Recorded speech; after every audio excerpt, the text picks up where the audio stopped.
Richie, thanks for joining us. You looked so comfortable in the first half. We did, but football's never the same. You're just not going to keep going in the same flow as what it is. And we had numerous times to get the third, and we looked threatened every time we got the ball, and we played some fantastic stuff. But obviously then the game can always change. We conceded at a bad time. It gave them a lifeline. But I just think that some of the players, we just dropped off it. We just come lethargic and slow, and we play one backwards pass and we play another backwards pass, so it's easy to press. We don't play a backwards pass to play forward. And it's just little things that we've done in probably the last 6-7 weeks that we resorted back to. So I get the support. It's difficult because it's put a massive dampener on it. But if you would have offered us 7 points from the last 3 and then 12 unbeaten, now we have to look at the positives. It's another point. We came into the game 11 points clear. I think we're still 11 points clear of fourth, and that has to be the main objective now. I think we're guaranteed to be in the playoffs. Is that true? I think so. So that was the first objective. Now we need to try and get in the top 3, and it's a slow process. But I know everybody's damn down. You can tell by the sound of my voice that when you go 2-0 up at home and it's total domination, and we're looking like a really good team, to then drop points, and it's obviously it puts a massive down on it. But you have to give them credit. You have to give them credit. They're plucky. They've got lads that are fighting for their livelihoods and fighting for their club, and they represented the club really well today. Ran hard, stayed in the game, and then when they got them couple of opportunities, they actually had one after that. They took them. And in that first half, you saw 2 very well taken goals from Watertoria. Yeah, very good. But the amount of times that the ball flashes past is unbelievable. I think probably half a dozen times where Paul Smith, probably 4 or 5 of them, he's putting the ball across the goal line. Just somebody make a run. The hardest run is to run in the middle of the goal, and that's why Ruel gets his goals, because he's always in the middle of the goal. Was there a tension after those 2 goals conceded in just the 5 minutes? For me, no. I wanted us to play. We just went.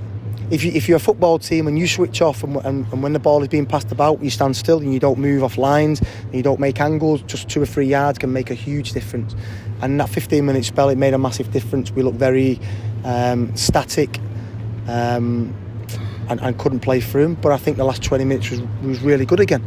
So I don't think, we've won the last 2 games pretty convincingly in the last 15-20 minutes. So I just think you have to give them a little bit of credit as well. Is Ed Turns injured? Yeah, he's got a slight problem with his groin. He's been getting gradually worse, so we believe that this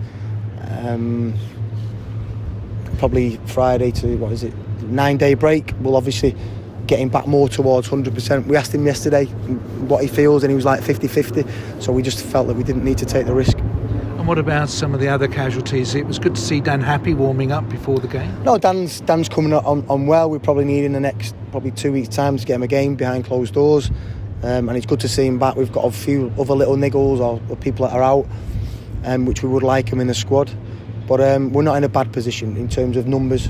So no, I'm all happy. I know everybody. Listen, I feel like a bear with a sore head at the moment, and everybody's going home, getting a tube or whatever it may be, and we all feel like that. But listen, it's football, and when you switch off, people are there to take advantage of it, and that's what happened. So give them credit, but it's another point in the right direction. And I suppose it shows how you've transformed expectations since you've been at Brisbane Road. 100%. I mean, you're walking around at the end and you want to appreciate the supporters, but most of them have gone, and you can understand. It feels like we've lost. But and we've had most definitely the culture of the game. So it just goes to show how far we've come, both on the pitch and off the pitch. That everybody expects us to just turn up and win here, and it's not always the case, especially if you just drop off it.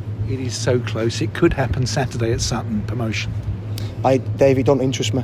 It don't interest, because like you said, we have to concentrate on the next training session, the next action. Every single action in the game is important, and if we start thinking ahead of ourselves, then you forget about the next thing that needs to be done. So we just keep our heads again. We get a good training week. We play a team next week that are very good at what they do.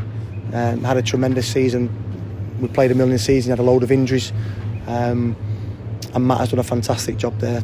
I'm not sure how he got on today, but he's done a fantastic job, and for them to be on the verge of the playoffs after the injury list and the position that he was early in the season, he's done a fantastic job. So it'll be a difficult game. Aaron Drynan available for that one, do you think? Maybe he'll be touch and go. We probably need to get a couple of days training him. Again, Ruel's done great centre forward today, but sometimes when the game changes, we do need a bit of physicality up there as well. And Theo? Phil probably won't make it.